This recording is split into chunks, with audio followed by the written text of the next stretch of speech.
I'm Stephanie Reynolds. I'm 32 years old, and my own father laughed in my face when I asked for a piece of the family business I had spent 12 years of my life building from the inside out. Before I tell you how that single soul-crushing laugh ended up costing him his entire company and an 8-figure inheritance, do me a favor and let me know where you're watching from in the comments below. It's good to know who's out there listening. My story starts as it did for more than a decade, in a gray, fabric-walled cubicle on the 5th floor of the Reynolds Logistics Solutions building. That little 5x5 foot box was my world. The air inside always had that same smell, faintly burnt coffee, industrial carpet cleaner, and the low electric hum of overworked computers. It was the smell of my 20s. From my worn-out office chair, if I leaned all the way back and craned my neck, I could just catch a sliver of the downtown skyline between two much larger, more important buildings. But mostly, my view was the pinboard in front of me. It wasn't covered in family photos or vacation postcards. It was plastered with network architecture diagrams, shipping lane charts, and scribbled algorithms that looked like a foreign language to everyone else. But to me, they were poetry. 2 floors up, on the 7th floor, the executive floor, my younger brother Marcus held court in a glistening corner office. Its walls were floor-to-ceiling glass, offering a panoramic vista of the entire city. He had an imported Italian espresso machine that I could sometimes hear hissing when I was unlucky enough to be up there for a meeting. He'd been with the company for 6 years, half my tenure. He had a business degree from a fancy school and a smile that could sell sand in the desert.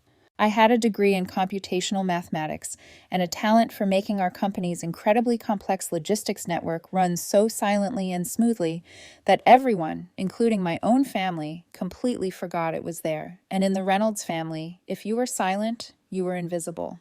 My father, Richard Reynolds, was the CEO, the founder, the sun around which our small corporate solar system revolved. He was a classic American self-made man, and he never let you forget it. Every company party, every interview, he'd tell the story of how he started RLS with a single truck and a dream. He was a force of nature, loud, confident, a man who saw the world in terms of handshakes, backslaps, and deals closed on the golf course. He saw a younger, better version of himself in Marcus. In me, I think he saw a strange, complicated tool, a utility, something you keep in the basement until you need it to fix the plumbing. The biggest plumbing job of my career was our largest client, Eastwood Industries. Their contract was the bedrock of our company, millions of dollars in annual revenue, and it was up for renewal. The competition had been circling for 6 solid months. My cubicle wasn't just my office, it was my entire life. I worked 18-hour days. Weekends vanished. My diet consisted of lukewarm takeout eaten over my keyboard. I was building our silver bullet, a new predictive logistics algorithm that would cut Eastwood's costs by a staggering 40% and slash their delivery times in half. It was, without a doubt, my masterpiece. As I sat there late one Tuesday night, watching the final lines of code compile without a single error, a feeling I hadn't allowed myself to feel in years began to bubble up in my chest. Hope. This was it. This was the one thing they couldn't ignore, couldn't give credit to anyone else for. This was my irrefutable proof of value. On my personal desktop at home, backed up on an old dusty external hard drive, was the digital ancestor of this entire project. It was a simple folder, unassuming, labeled Engine plus V1.0 plus 2011. I had built its foundational logic a full year before I officially joined RLS, fueled by ramen and ambition in my college dorm room. I'd built everything else, RLS's entire modern framework, on top of that personal, private foundation. At the time, I thought of it as giving my family my very best. I had no idea that old folder would one day be the only thing standing between me and complete ruin. The company spared no expense for the party, celebrating the Eastwood contract renewal. It was in the grand ballroom of a historic downtown hotel, the kind of place with ceilings so high you felt small just standing there. Crystal chandeliers dripped light onto tables draped in white linen. An open bar was doing brisk business, and a jazz trio played just loud enough to make conversation feel sophisticated. Everyone was there, dressed in their best, laughing, networking, celebrating a victory they only partially understood. I stood near the back, nursing a club soda, feeling like I was wearing someone else's suit, playing a part in a play I hadn't been given the script for. My father predictably took the stage. The microphone barely contained his booming voice. He was a master of these moments. "I want to thank every single one of you for your hard work and dedication," he began, beaming. "It's the spirit of this team, the RLS family, that makes us the best in the business." He went through the motions, giving a shout out to the sales team for their tenacity, the finance department for their diligence. Then came the moment I knew was coming, but it still hit me like a physical blow. But I want to give a special thank you to my son, our phenomenal Vice President of Sales, Marcus Reynolds. The applause was thunderous. Marcus, looking like a movie star in a perfectly tailored suit, jogged up to the stage and embraced our father. Marcus, my father said, slinging a proud arm over his shoulders, lived and breathed this deal. He spent countless hours on the phone, on the golf course, at dinners, making sure our friend Victor Eastwood knew he was in the best possible hands. His personal touch, his innate charisma, that, ladies and gentlemen, is what gets a deal of this magnitude over the finish line. That is the future of this company. I just stood there next to a table of rapidly cooling mini quiches and felt my stomach twist into a knot. My father continued, praising Marcus's business school insights, his innate leadership qualities. Then, as if suddenly remembering a forgotten errand, he squinted out at the crowd. And of course, a big thanks to the back office tech guys, like my other daughter, Stephanie, for keeping all the computers humming along. Great job, ladies. He gave a vague, dismissive wave in my general direction and immediately turned back to Marcus, raising his glass in a toast. A few people nearby shot me quick, uncomfortable glances. It was a look I knew well, part pity, part, thank God, that isn't me. I picked up a lukewarm shrimp puff and pretended to be fascinated by its construction. 12 years, 6 months of 18-hour days, and I was the back office tech guys. I wasn't just unacknowledged. I was anonymous. "You can't let him do this to you again." The voice was quiet but sharp. I turned to see Sophia Chun standing beside me. Sophia was a senior project manager, a rare bird at RLS, who was both fiercely intelligent and genuinely kind. She actually understood the complexities of what I did, and over the years, she had become my only real confidant at the company. "It's just how he is," I mumbled, the familiar excuse tasting like ash in my mouth. "It's not worth the fight." "The hell it isn't," she retorted, her dark eyes flashing with an anger I couldn't seem to muster for myself. "This isn't the first time, Stephanie. Remember Project Odyssey 3 years ago? The complete overhaul of the West Coast distribution network? You worked yourself sick on that. Who got the promotion and the bonus?" "Marcus. Remember the Henderson merger when you single-handedly integrated their disastrous database with ours over Christmas break? Who got the write-up in the industry journal?" "Marcus." She took a breath. "You handed them this Eastwood contract on a damn silver platter.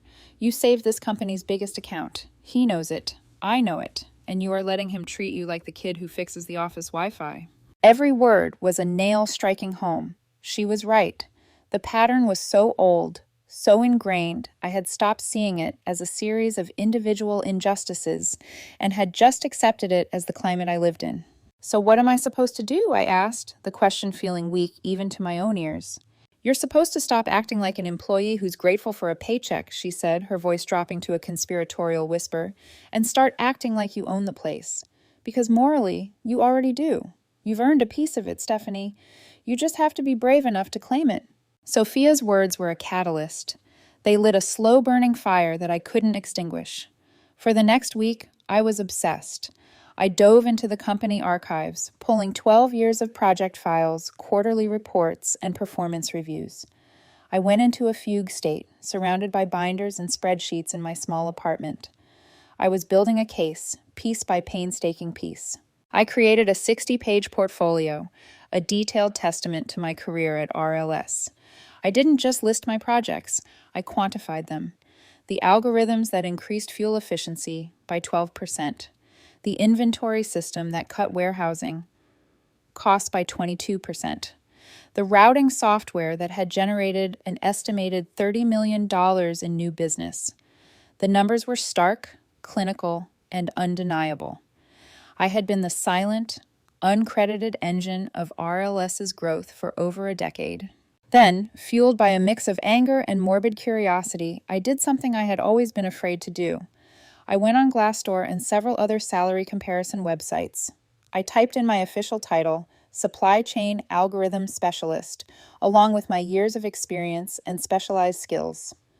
The number that flashed on the screen felt like a punch to the gut. I wasn't just being underpaid. I was being exploited on a massive scale. My salary, the one my father so generously provided, was more than 20% below the industry's average starting rate for a recent graduate. A kid fresh out of college was worth more on the open market than I was after 12 years of generating millions for my own family. That night, my mother, Diana, called. Her timing, as always, was impeccable. She was the family's designated smoother of waters, the professional peacekeeper.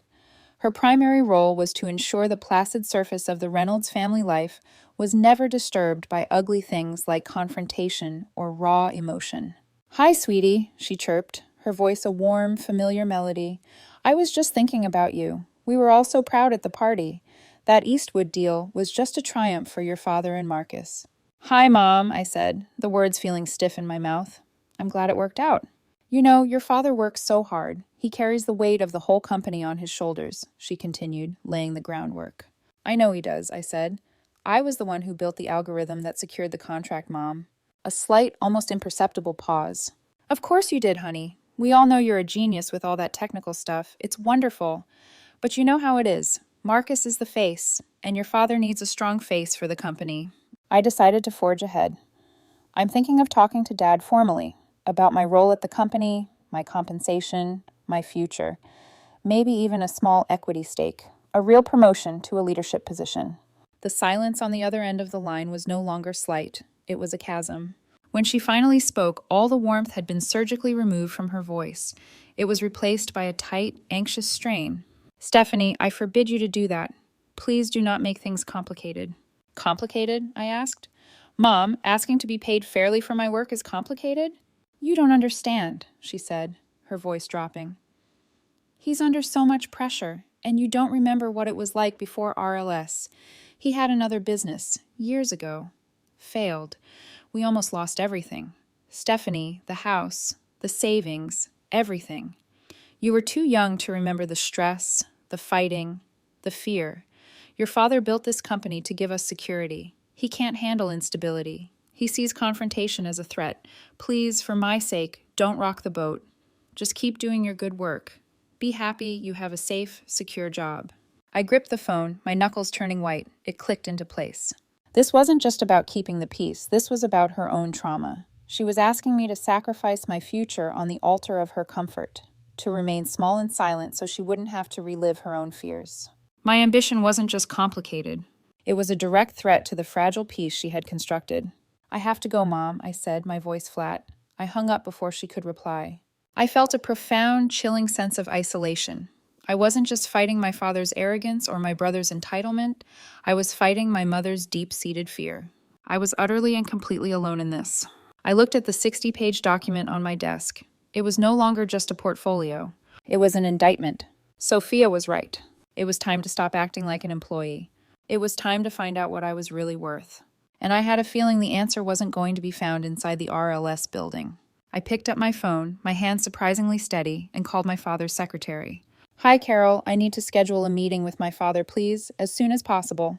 The next afternoon, I found myself standing outside the imposing double doors of my father's office. The thick, polished mahogany seemed designed to intimidate. The portfolio in my hands felt less like a document and more like a shield.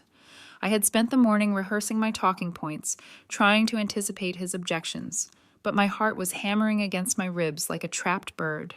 Carol, his executive assistant, who had known me since I was a teenager dropping by after school, offered a small, nervous smile. "He's ready for you, Stephanie. Go on in." I pushed the door open and stepped inside. The office was the apex of corporate power. A vast mahogany desk, so polished you could see your reflection in it, served as a barrier between my father and the rest of the world. A wall of windows behind him showcased a spectacular view of the city, a view I had helped pay for but was never allowed to enjoy. He sat in a high-backed black leather chair, looking every bit the king in his castle. and he wasn't alone. Slouched in one of the two plush visitor chairs was Marcus. He was casually scrolling through something on his phone, the picture of bored arrogance. He glanced up as I entered, a lazy smirk spreading across his face. Well, well, look what the cat dragged in. Come to get your gold star for perfect attendance, sis? Marcus was just walking me through his sales projections for the next quarter, my father said, his voice a low rumble. He gestured to the empty chair beside Marcus without making eye contact. Inspirational stuff. Now, what's so important that it couldn't be an email, daughter? My carefully prepared script, my logical arguments, they all dissolved in the acidic presence of my brother. This wasn't a private father-daughter meeting. It was a public execution. My request was being prejudged, turned into a spectacle for my brother's amusement.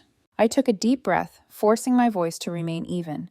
I walked forward and placed the heavy portfolio squarely in the center of his desk. Dad, I requested this meeting to discuss my future with Reynolds Logistics. My father gave the portfolio a cursory glance, his expression one of profound disinterest. All right, I'm listening. Talk. I've been with RLS for 12 years, I started, my voice gaining a little strength. And in this document, I have meticulously outlined my contributions during that time, the proprietary systems I've built from scratch, the quantifiable revenue I've directly generated, and the millions of dollars in savings I've created through efficiency improvements. Specifically, with the new Eastwood algorithm, I have fundamentally revolutionized our core service offering. Marcus let out a theatrical sigh. Oh, here we go. The I'm a genius speech. I refused to look at him. I kept my gaze locked on my father. Based on these contributions and based on extensive market research, I believe my role and compensation should be adjusted. I'm not just a back-office programmer. I'm asking for a promotion to a newly created position of Chief Technology Officer. I'm asking for a salary that reflects my market value, and I'm asking for a 15% equity share in the family business. It's time I had a real stake, a real piece of my inheritance. The word inheritance hung in the air, charged and dangerous. The office fell silent. The only sound was the faint hum of the city traffic far below. My father leaned back in his chair, his eyes narrowing as he stared at me. He picked up a heavy gold-plated pen and began to tap it rhythmically on the polished surface of his desk. Tap, tap, tap. The sound drilled into my skull. Then a low sound started deep in his chest. It was a gravelly chuckle. The chuckle grew, swelling in volume until it erupted into a full-throated, booming, contemptuous laugh. It was a horrible, ugly sound, bouncing off the glass walls, filling every corner of the room with ridicule. Marcus, seeing his cue, joined in. He threw his head back and howled, his laughter high-pitched and cruel. 15%? Dad, I told you she was getting ideas above her station. CTO? Chief Twerp Officer, maybe. My face was on fire. I could feel the blood pounding in my ears. I couldn't look at them. I focused on a small knot in the wood grain of the desk, tracing its lines with my eyes. Anything to keep from either screaming or shattering. 15%, my father finally said, wiping a tear of mirth from his eye. For pushing buttons on a computer? Stephanie, for God's sake, you're a brilliant mechanic. I'll give you that. The best. But you don't give the mechanic a 15% stake in the car dealership. She just fixes the damn cars when they break. My own voice came out tight and strained. I don't just fix the cars. I design the engines. The engines that you and Marcus are winning all your races with. That's a cute line, Richard said, the humor vanishing from his face as quickly as it had appeared. It was replaced by a cold, hard authority. But it's a stupid one. Let me give you a lesson in real-world business, because you clearly spend too much time with your machines. He leaned forward. Lesson 1. Everyone is replaceable. Every single person in this building, from the janitor to the VP of sales, is replaceable. That includes you. If you think you're worth more, by all means, go try your luck elsewhere. But let me warn you, out there, you're just another resume in a pile.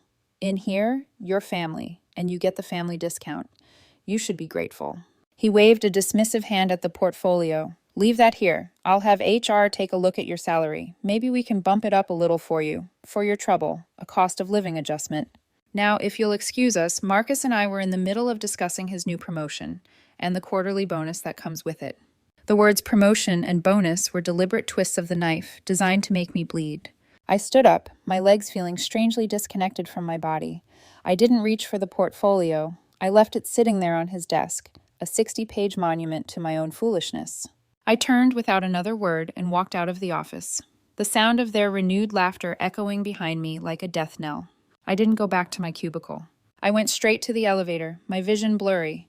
I rode it down to the main lobby, walked past the smiling receptionist, and pushed through the heavy glass doors into the cold afternoon air. The city noise felt distant, muffled. Something fundamental inside me had cracked. It was the bedrock of 12 years of misplaced loyalty, of the naive belief that if I just worked harder, if I was just more brilliant, they would eventually have to see my value. Oh, they saw it. They saw it, quantified it, and decided it was worth a joke. I sat in my car in the cavernous parking garage for what felt like hours, just staring at the stained concrete wall in front of me. When I finally summoned the strength to drive home, an email notification was waiting on my computer screen. It was the RLS monthly employee newsletter. I clicked it open, and there it was, a huge, glossy photo of my father and Marcus standing side by side, arms slung around each other's shoulders, beaming with pride. The headline, in bold, aggressive font, read, "The Reynolds Revolution, Richard and Marcus Reynolds usher in a new era of supply chain innovation." It was about my algorithm, my work, my 6 months of sleepless nights, my revolution. They hadn't just rejected me in private, they had publicly erased me and shamelessly slapped their names onto my life's work. That was the moment the grief inside me turned to ice. The hurt curdled into a cold, hard, diamond-sharp clarity. My father had dared me to try my luck elsewhere, and I was going to do exactly that. But not before I took back everything that was mine. I walked over to my bookshelf and pulled down the small, worn leather notebook. Inside were the pages of my real history, diagrams, dates, and handwritten notes documenting the genesis of my personal projects. And there, on the first few pages, dated March 2011, was the blueprint for my core engine, the intellectual property I had created on my own time, on my own laptop, long before I was their employee. A memory from that afternoon surfaced as I had been making my walk of shame from my father's office. I'd passed Marcus in the hallway. He had looked away, a flicker of something, guilt, conflict, in his eyes. "Dad was a little rough in there," he'd mumbled, stuffing his hands in his pockets. I had just stared at him, saying nothing. He had shifted his weight, unable to meet my gaze. "That algorithm, it really is that good, isn't it?" The question hung in the air. It wasn't an apology. It was a confession. He knew its power, its value. And he had sat there and laughed in my face anyway. That, more than anything my father had said, sealed their fate. I opened my laptop. I didn't go to a job search website. I went to LinkedIn and typed a name into the search bar. Harrison Weber. The game had changed. Harrison Weber wasn't just a name on a screen to me. He was a figure of near mythic proportions in the logistics industry. As the COO of Summit Shipping, our largest and most feared competitor, he was known for being a brilliant strategist and a ruthless innovator. He was everything my father pretended to be. Over the years, after I'd spoken on a couple of obscure tech conference panels that RLS had forced me to attend, Harrison had reached out. His messages on LinkedIn were always brief, professional, and to the point. Impressive insights on predictive analytics. "Ms. Reynolds, if you ever decide you want a bigger playground to play in, my door is always open." I had always politely deflected, citing my loyalty to the family business, a loyalty that now felt like a sick joke. That night, there was no deflection. I crafted a simple 6-word message. "Hey, Mr. Weber, the playground is too small." I hit send before I could second-guess myself. My phone buzzed with a reply in less than 10 minutes. A new message on LinkedIn. It just said, "I've been waiting for this message for 3 years. Call me." He included his personal cell number. My heart hammered against my ribs as I dialed. "Stephanie." His voice was crisp, energetic, with no preamble. "Harrison Weber, I was hoping I'd hear from you one day. I suspect this isn't a social call. Are you free for dinner tonight?" 2 hours later, I was sitting across from him in a quiet, discreet steakhouse downtown. This was his world, not mine. He wasn't like my father, a shark who needed to show his teeth. He was more like a crocodile, perfectly still, watching, absorbing everything. He let me talk, and he just listened. "So," he said finally, after I had given him the sanitized, professional version of my departure, "let me cut through the corporate speak. My sources tell me RLS just renewed the Eastwood contract. My sources also tell me you developed a new system that blew their old metrics out of the water. And I'm guessing from this dinner that Richard and Marcus took a very public victory lap and you got a nice pat on the head and a job well done email. I was so taken aback by his directness I could only nod. I make it my business to know my competition, Stephanie, he said, leaning forward slightly. I track shipping data, efficiency ratings, client feedback. For the last 12 years, I've seen a pattern at RLS. Every few years, there's a sudden quantum leap in their technical capabilities, a leap that doesn't match their R/D spending. I started correlating those leaps with your public activity. You'd speak at a conference about a theoretical concept, then you'd go dark on LinkedIn for 6 months, and suddenly RLS would roll out a new system based on that exact concept. It wasn't hard to connect the dots. He paused. The only thing I could never figure out was why a mind like yours was content to be their ghost in the machine. To be seen, truly seen, by a stranger after being invisible to my own family for so long was a powerful, disorienting feeling. The rest of the dinner wasn't an interview. It was a prelude to a partnership. I laid out my vision, not just what I had done, but what I could do. But I knew talk was cheap. I opened my briefcase. Before we go any further, I said, my voice firm, we need to discuss intellectual property. I laid it all out. The notebook from 2011, the time-stamped files on my personal hard drive for engine /fam core v1.0 created a full year before my RLS employment contract was even drafted. I explained methodically how I had integrated this personal, pre-existing IP into the broader systems I built for RLS. Harrison's calm demeanor shifted. He leaned forward, his eyes sharp and intelligent, fixed on the documentation. He was no longer just a potential employer. He was a strategist seeing a fatal flaw in his enemy's defenses. Their legal team never did a proper IP acquisition, he murmured. They never executed a contract for your pre-existing work. They just let you build their entire multi-million-dollar infrastructure on top of a core asset that you personally still own. He shook his head slowly, a slow smile spreading across his face. That's not an oversight, Stephanie. That's a catastrophic, company-killing legal failure. The dinner was just the first step. The next week was a whirlwind. I met with Summit's lead engineers. It was a grueling 8-hour technical review. They weren't just testing my knowledge. They were testing my thinking, my process.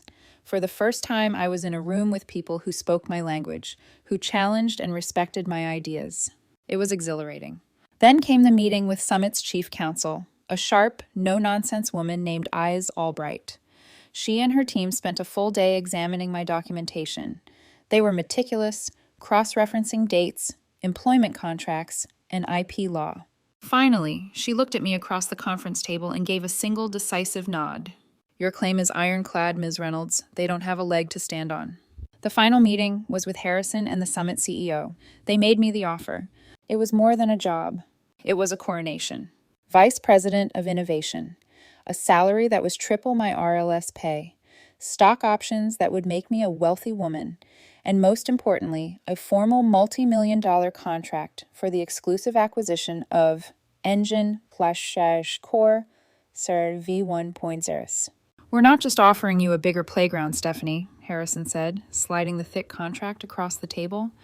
We're giving you the keys to design and build a whole new amusement park. But the offer is contingent on this IP claim being as solid as our lawyers believe. We are investing in your mind, Stephanie, not in a protracted lawsuit with your father. I looked down at the contract. It was validation in ink and paper. It was respect. It was everything. I picked up the heavy, expensive pen. You have a deal. My resignation was a quiet 2-sentence email. The reaction was anything but. My father called my cell phone 9 times in a row. I let it go to voicemail. He finally left a message, his voice a frantic, unrecognizable blend of panic and rage. He offered to match Summit's offer. He offered to double it. He offered me the CTO title. He offered me Marcus's corner office. I replied with a simple text. Wait, it's too late. The final 2 weeks at RLS were like walking through a funeral. My colleagues avoided my eyes. The air was thick with whispers. Marcus cornered me by the elevators, his face flushed with a sense of betrayal he had no right to feel. After everything this family has done for you, he spat. After everything Dad gave you, this is how you repay him? By running to the enemy? He gave me a cubicle and a below-market salary, I said, my voice as cold and hard as the marble floor. I'd say we're even. Excuse me, Marcus. I have work to do. My exit interview was with Vance Mitchell, my father's longtime lawyer and crony. He was all fake smiles and veiled threats. He slid a thick non-compete agreement across the table as if it were a mere formality. I slid it right back. That wasn't part of my original employment contract 12 years ago, I said calmly, so I won't be signing it now. Vance's practiced smile faltered. It's, standard procedure, Stephanie. Then you should have made it standard procedure in 2012, I replied. Also, for the record, I want it noted in my exit file that I am retaining full and exclusive ownership of all my personal intellectual property, specifically any and all code bases and systems I developed prior to my RLS employment start date, which were subsequently integrated into RLS systems at my discretion. Vance froze, his pen hovering over a notepad. He stared at me, the blood draining from his face as the terrifying implications of my statement began to dawn on him.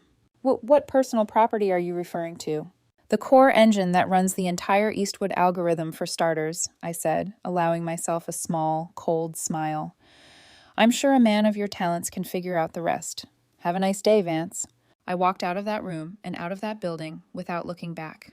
Of course, my father wasn't going to let it go.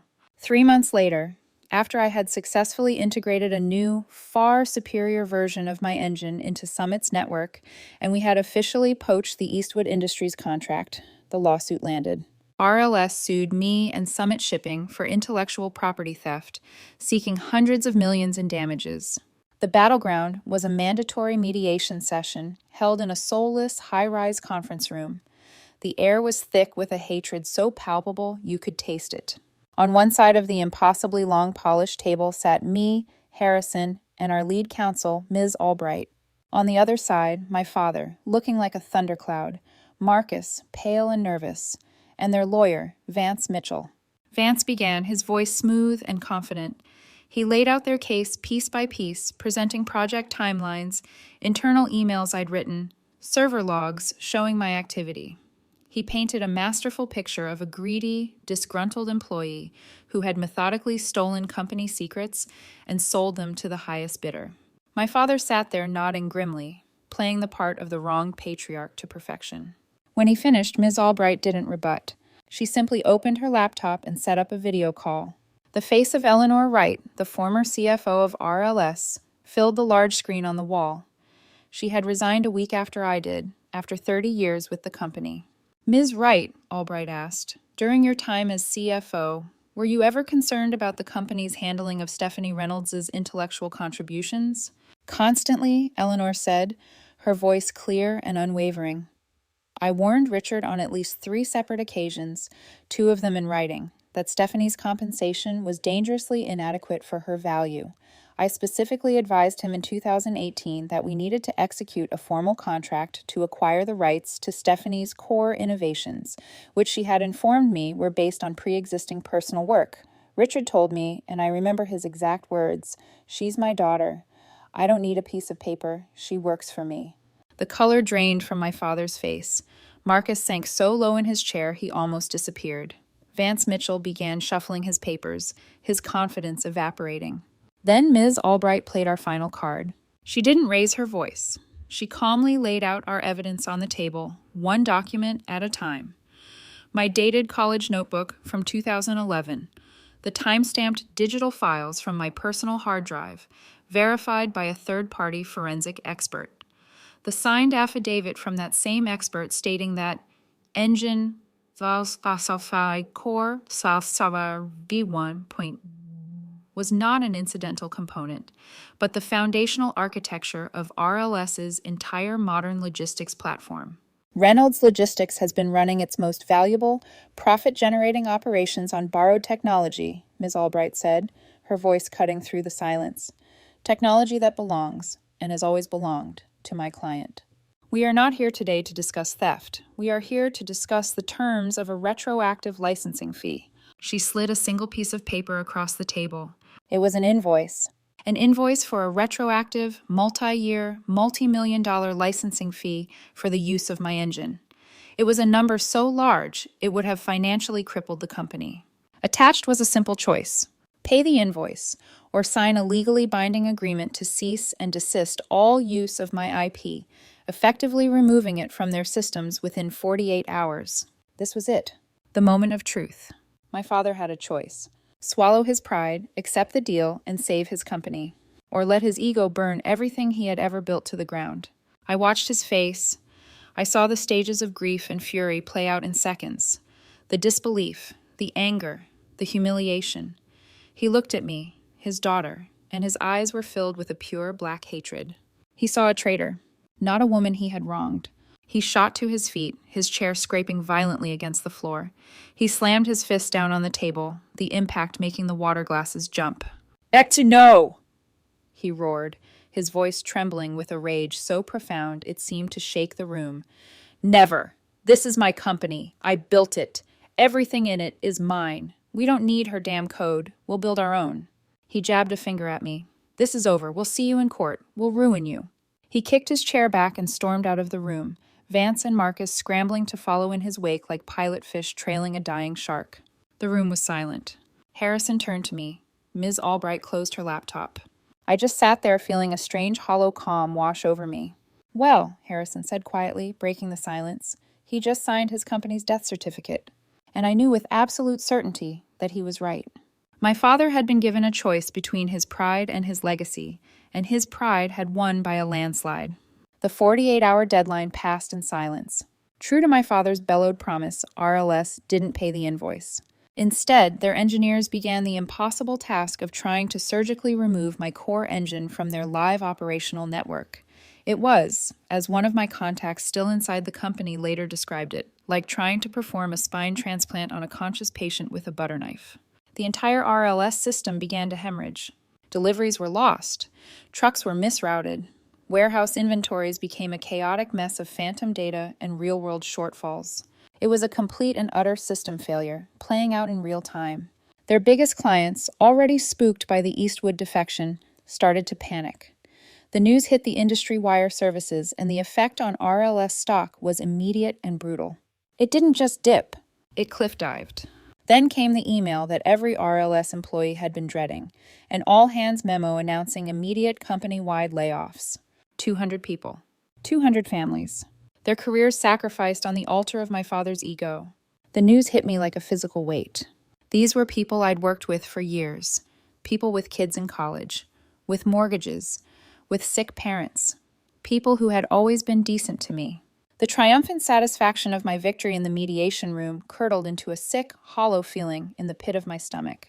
Sophia called me, her voice thick with tears. She'd been let go, along with her entire department. I couldn't sleep that night.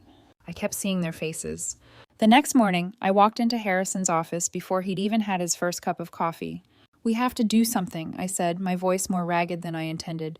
"These are good people, Harrison. They are the victims in this, not the villains." Harrison leaned back in his chair, steepling his fingers. He was a pragmatist, and his expression was cautious. "Stephanie, I understand how you feel, truly. But Summit Shipping is a business, not a relief agency. We can't absorb 200 employees from our failing competitor out of the goodness of our hearts. The board would never approve it." "I'm not asking for charity," I shot back, my mind racing. "I'm asking you to see a strategic opportunity." I leaned forward. "These aren't just random unemployed workers. These are the people who hold the institutional knowledge of our biggest former competitor. They have personal relationships with clients we're trying to win. They know the weaknesses of the systems we're competing against, because they lived with them." I could see his brow furrow as the wheels turned. "They are a strategic asset, Harrison, an army of talent we can acquire for nothing more than the cost of a salary and benefits." I paused. "Let me create a targeted recruitment initiative, a pilot program. We'll call it Operation Rebound. We'll skim the cream of the crop. The best engineers, the most beloved account managers, the sharpest logistics coordinators. It's not a handout. It's a corporate raid disguised as a rescue mission." He was silent for a long moment, considering it, weighing the cost against the massive potential gain. Finally, he gave a slow nod. "A pilot program," he said. "Limited scope. You identify 20 key people. We make them offers. If it proves as effective as you claim, we can discuss expansion. But it has to show a clear return on investment, Stephanie. No exceptions. It wasn't the massive lifeboat I had hoped for, but it was a start. It was something. A few days later, I was walking through the parking garage after a long day when a woman stepped out from behind a concrete pillar. I recognized her instantly, though she looked older and more careworn than I remembered. It was Marlene Davis. She had been the head of customer service at RLS for as long as I could remember, a fixture of kindness and competence. She was one of the 200. She didn't look angry. She just looked exhausted, defeated. "I'm not here to yell at you, Stephanie," she said, her voice raspy with emotion. "I know this wasn't really your fault. It was Richard's pride, but I wanted you to see a face, a real face, not just a number in a press release." She told me about her 25 years at RLS. She told me about her husband's recent MS diagnosis and the mounting medical bills. She told me about her daughter starting her freshman year of college in the fall, and the tuition fund she was no longer sure she could cover. "I'm 56 years old," she said, her voice cracking, a single tear tracing a path down her cheek. "I gave my entire professional life to that company. I don't know algorithms and code, Stephanie. I just know how to take care of customers. Who is going to hire me now?" Her question hung in the air, a devastating indictment of the collateral damage of my war. I couldn't promise her a job in Operation Rebound. The pilot program was focused on engineers and sales staff first. My victory felt utterly hollow. But I could do something. I pulled out my phone. "Marlene," I said, my voice softer now, "I can't promise you a job at Summit today, but I know a woman. Her name is Catherine.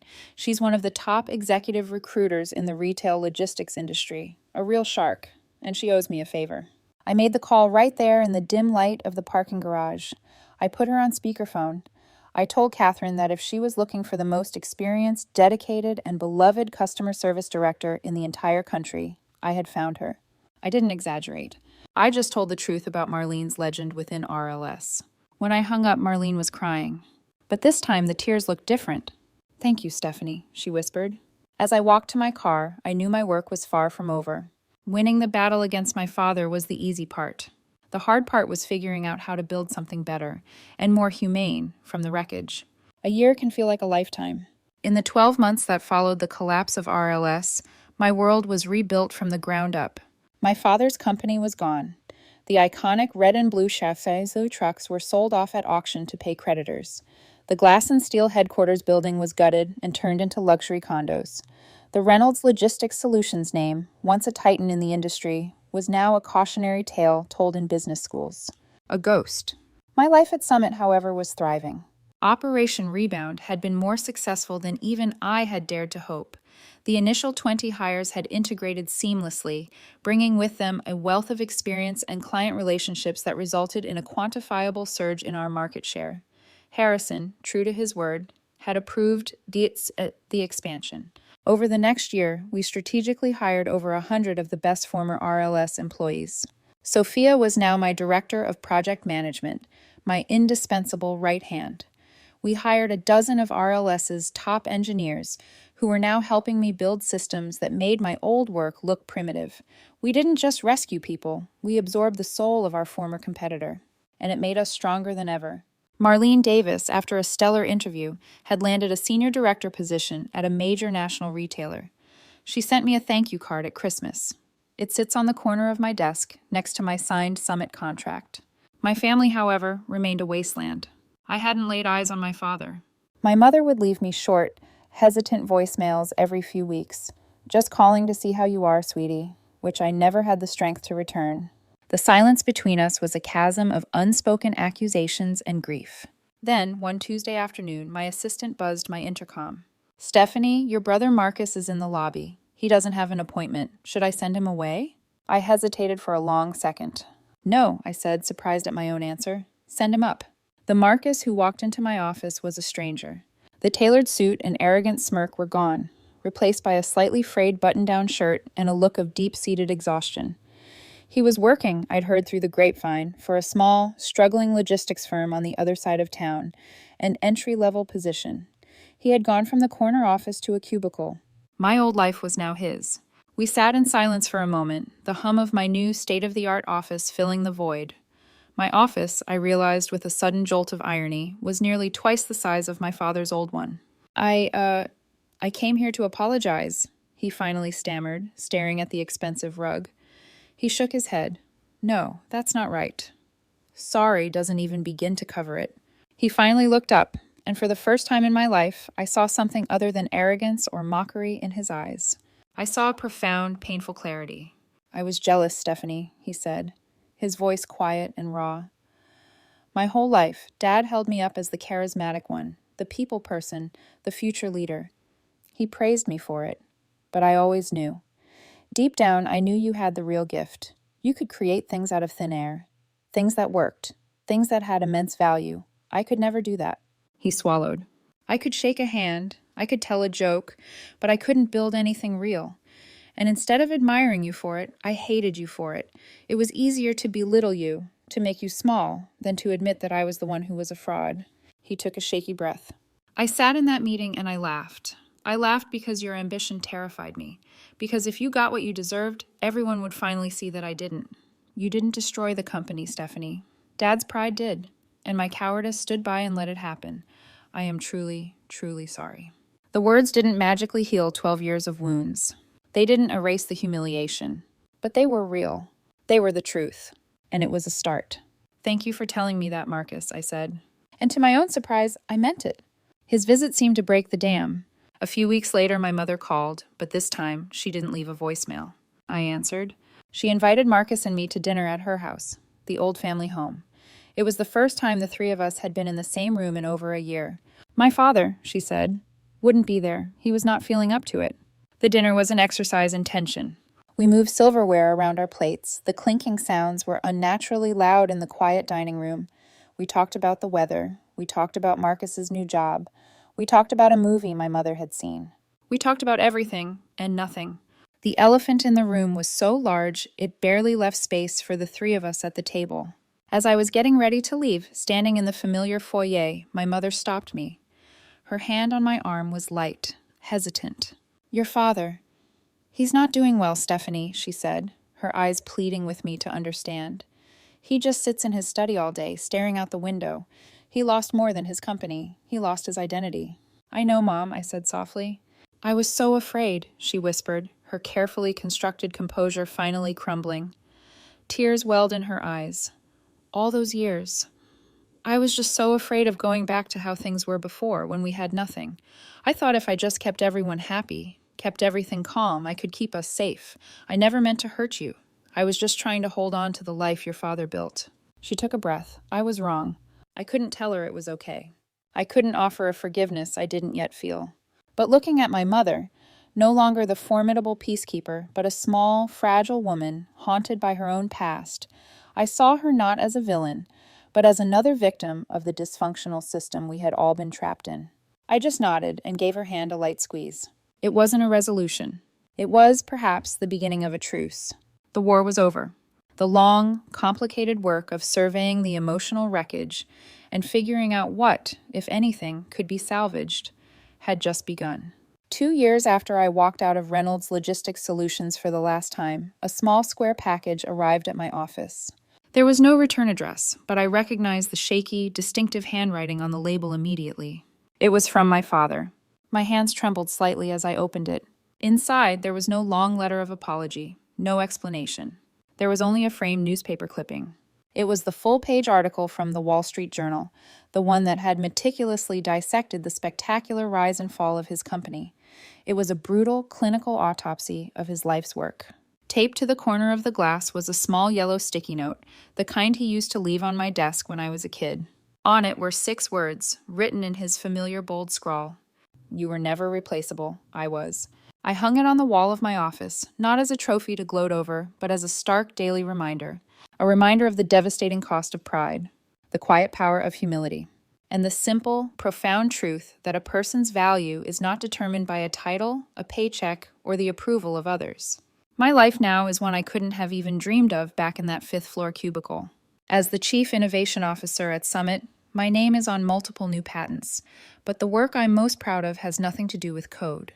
At my urging, and with Harrison's full backing, Summit established an internal venture capital fund called the Catalyst Initiative. We don't invest in big established players. We seek out and fund the brilliant solo inventors, the small startups, the iconoclasts, the kinds of minds most at risk of being crushed, exploited, or ignored by the corporate world. We offer them more than just money. We offer them ironclad legal protection for their IP, active mentorship, and a platform to build on their own terms. The other day, I was sitting in on a pitch meeting. A young female engineer, probably not much older than I was when I first started at RLS, was nervously but brilliantly presenting her work. She was a powerhouse, and her idea was revolutionary. After she finished, my team of VPs in their expensive suits immediately began peppering her with questions about market share, scalability, and profit margins. I held up a hand, silencing them. I looked at the young woman, and I saw the familiar, potent mix of hope and fear in her eyes. I smiled. "Your technology is incredible," I said. "We're all blown away. But I have a different question. Let's talk about you. What's your plan to protect your intellectual property? Tell us how we can structure a deal that invests in you as a founder, not just in the idea you've created." A visible wave of relief washed over her face. In that moment, watching her stand a little taller, I realized my journey had finally come full circle. The long, painful fight hadn't just been about getting what I was owed. It had been about learning a lesson that was bigger than any one company or any family feud. It was about learning that true value, the kind that lasts, isn't just about what you can create for yourself. It's about creating a world where other people are seen, valued, and empowered to create too. It's about making sure everyone knows they are irreplaceable. Thank you for listening to my story. I hope it resonated with you in some way. Have you ever been in a situation where you had to fight to prove your own worth, at work, or even in your own family? Share your story in the comments below.